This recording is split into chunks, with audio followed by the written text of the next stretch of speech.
សុភមង្គលកើតឡើងដោយមនុស្សពីរនាក់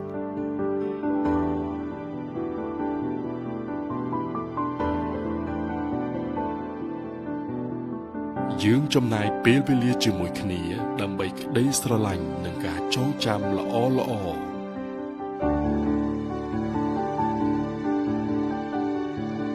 យើងកសាងគ្រួសារដ៏មានសុភមង្គលជាមួយគ្នា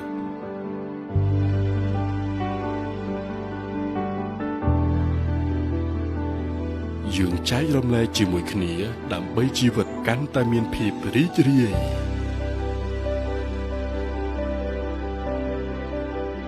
យើងរៀបចំផែនការហិរញ្ញវត្ថុជាមួយគ្នាដើម្បីអនាគតដែលគ្មានកង្វល់និងការពារមនុស្សជាទីស្រឡាញ់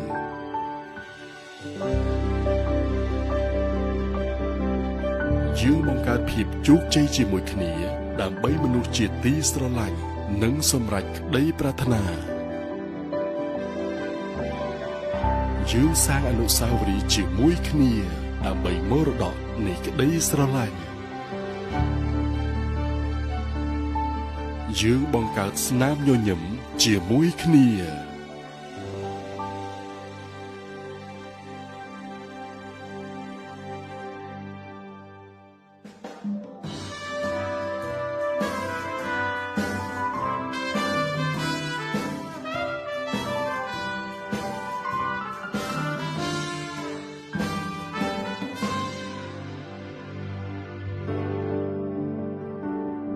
សុភមង្គលកើតឡើងដោយមនុស្សពីរនាក់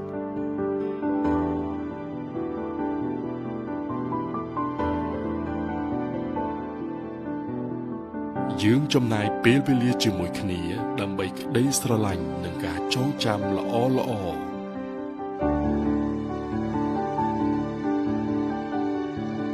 យើងកសាងគ្រួសារដ៏មានសុភមង្គលជាមួយគ្នា